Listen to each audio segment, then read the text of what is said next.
کیا تھا؟ 3 اولو العزم پیغمبروں کے نام بتائیے. 3 اولو العزم پیغمبروں کے نام بتائیے. بچے کو تو پہلے اولو العزم سمجھ میں نہیں آیا، پھر پیغمبروں کی تاریخ یعنی پیغمبروں کی تاریخ سے کہاں واقفیت ہے. بڑے بڑے اسکالر ہیں جو ہاٹ سیٹ پر بیٹھ کر حضرت موسیٰ کا نام نہیں بتا سکے. یہ تو بچہ اسلامیت کا پیپر دینے والا جب اس کو 3 اولو العزم پیغمبروں کے نام نہیں، تو جب یہ نگران کر دیکھا کہ یہ تو پورے کلاس میں اٹھ کر پوچھ رہا ہے اور یہ بالکل قانون کے خلاف ہے. اگر کوئی ذمہ دار سپروائزر اگر کسی ٹیچر یا کسی بچے کے سامنے اگر کسی کو آنسر بتاتا ہوا پکڑا جائے تو اس کو معطل بھی کر دیا جاتا ہے. اس نے سوچا کہ اب میں کیا کروں، اب میں نے جو اپنے دوست سے وعدہ کیا تھا اس وعدے کو بھی پورا کرنا ہے اور یہاں ظاہر بھی نہ ہو جائے. تو یہاں عقل مندی سے اس نے کیا کیا، جاتے جاتے بولا بیٹا بیٹھ جاؤ، تم اپنے تینوں ماموں کا نام لکھ دو، یہی اس کا آنسر ہے. جاتے جاتے اس نے کیا کیا، تو اپنے تینوں ماموں کا نام لکھو. اتفاق سے اس سپروائزر کو اس کے ماموں کے نام معلوم تھے. ایک کا نام ابراہیم تھا، ایک کا نام موسیٰ تھا، ایک کا نام عیسیٰ تھا. کتنی دانش مندی کے ساتھ انہوں نے جواب دیا کہ بیٹا تم اپنے تینوں ماموں کا نام لکھ جاؤ. بغیر محسوس ہوئے آپ نے جواب دے کر چلے گئے. چلے جا کر جب دوسرے راؤنڈ میں جب آئے، جب آ کر جب بچے کے آنسر شیٹ کو اٹھا کر دیکھی تو بچہ کیا لکھتا ہے، اس میں ایک گڈو ماموں، ٹلو ماموں، چیکو ماموں. گڈو ماموں، ٹلو ماموں، چیکو ماموں. اب وہ جو سر تھے سر پر ہاتھ لگا لیے. یہ ہماری قوم کی حالت ہے کیونکہ ہم نے اپنے گھروں میں یہ مزاج دیا ہے. اگر کوئی ماموں کا نام ہے تو کوئی تیار نہیں ہے. ارے وہ شربت بیچنے والے ماموں، وہ آٹو چلانے والے ماموں، وہ ٹانگا ڈھکلنے والے ماموں. ایسا اپنے گھروں کا ماحول ہر کس نہ بنائے.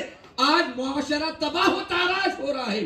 بچوں کو اخلاقیات کی تعلیم دیجیے، انہیں اچھی تربیت دیجیے، انہیں بتائیں اللہ والوں کے کیا کارنامے تھے، حضرت تیغ برانہ کون تھے، ان کے کیا کرامتیں تھے، خطب دکن سرکار بندہ نواز کا کیا مقام تھا، حضرت سراج الدین جنیدی کون تھے. ان اللہ والوں کی محبتوں کو جب ہم ان کے دلوں میں بٹھائیں گے، کس کی کیا مجال کہ اس کے دلوں سے عقیدتوں کے اس پروانے کو نکال سکے. تو بزرگ اور دوست یہ گھروں کی حالت بنے ہوئے اور ایسے لوگ آج دین سکھانے نکلے ہیں جن کو 3 پیغمبروں کے نام تک نہیں معلوم ہے. ایسے برخوردار حضرات اس طریقے کی دین وقت کی باتیں کہہ رہے ہیں. تو برادران ملت اسلامیہ یاد رکھیں کہ اللہ والوں کے جو آستانے ہوتے ہیں یہ وہ آستانے ہیں جو مرجع خلائق بنے ہوئے ہیں. یہاں اپنے تو اپنے غیر بھی آ کر یہاں کی بارگاہوں سے فیوض و برکات حاصل کر کر جا رہے ہیں. ارے غیروں سے آپ پوچھے تیغ برانہ تم کیوں جاتے ہو، وہ کہتے ہیں کہ یہاں جب ہم آتے ہیں یہاں کا جب سندر ہم رگڑ کر جب اپنے جسم کو لگاتے ہیں دنیا کی کوئی دوا ہمیں سکون نہیں دیتی جو حضرت تیغ برانہ کا سندر ہمیں سکون دیتا ہے. یہ حضرت تیغ برانہ ہے. کیوں؟ انہوں نے اپنے آپ کو خدا کی ذات میں فنا کر دیا. آقا کریم صلی اللہ علیہ وسلم ارشاد فرماتے ہیں من عاد لی ولیا فقد آذنت بالحرب.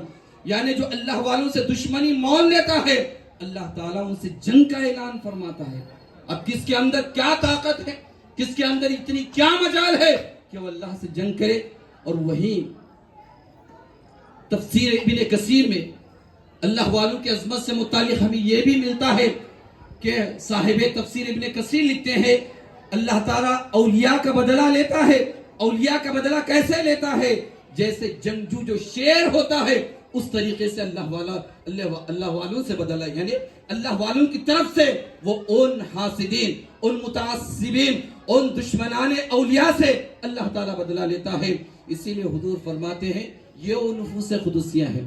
یعنی حضور علیہ السلام کے زمانے میں حدیث پاک میں ہے، آپ دیکھیں کہ سب سے پہلے ذہن میں رکھیں ولی کس کو کہتے ہیں، ولی کی تعریف کیا ہے، ولی کی عظمت کیا ہے، ولی کا مقام و مرتبہ کیا ہے. قرآن میں 1 نہیں 2 نہیں اللہ متعدد مقامات پر ولی اللہ کی پہچان بھی بتایا، ان کی تعریف بھی ہے، ان کی کرامتوں کا بھی ذکر ہے. آج لوگ پوچھتے ہیں ولیوں کی کرامتیں کہاں ہیں. یاد رکھیں کہ اللہ نے قرآن میں ولیوں کی کرامتوں کو بھی بیان فرمایا ہے، ان کے تصرفات کو بھی بیان فرمایا ہے، ان کے اختیارات کو بھی بیان فرمایا ہے. اللہ نے یہاں تک بتایا جو جنات میں جو طاقت ہوتی ہے ان سارے جناتوں سے بڑھ کر اللہ ایک ولی میں طاقت عطا فرماتا ہے. ایک ولی میں وہ طاقت ہوتی ہے، وہ حضرت عاصم بن برقیہ ہے۔ 19واں پارہ سورہ نمل اٹھا کر پڑھے، حضور فرماتے ہیں اولیاء اللہ کا وہ مقام ہے، اگر یہ خدا سے کچھ طلب کرے اللہ انہیں عطا فرماتا ہے، اگر رب سے پناہ مانگے اللہ انہیں تحفظ عطا فرماتا ہے، اگر وہ کسی کے لیے ہاتھ اٹھا دے اللہ ان کے ہاتھ کی لاج رکھتا ہے۔ گناہگار کو نہیں دیکھتا، سیاکار کو نہیں دیکھتا، بدکار کو نہیں دیکھتا۔ یہی وجہ ہے کہ اہل سنت اولیاء اللہ کے آستانوں پہ اسی محبت و عقیدت کے ساتھ حاضری دیتے ہیں۔ ہم تو گناہگار ہیں، ہم تو سیاکار ہیں، ہم تو بدکار ہیں، لیکن اللہ تعالیٰ جب ان محبوبوں کے آستانوں پہ آتا ہے تو ہم گناہگاروں کو نہیں دیکھتا، ان محبوبوں کی محبت کو لاج رکھ کر ان کے صدقے، ان کے وسیلے سے اللہ ہماری بخشش فرما دیتا ہے۔ یہی حدیث پاک کے الفاظ ہے۔ صاحب قبلہ انشاءاللہ رونق جلسہ ہوں گے، جو حضرات پیچھے ہیں بغیر کسی گڑبڑی کے آپ تشریف رکھیں، اور صاحب قبلہ کو راستے میں کہیں بھی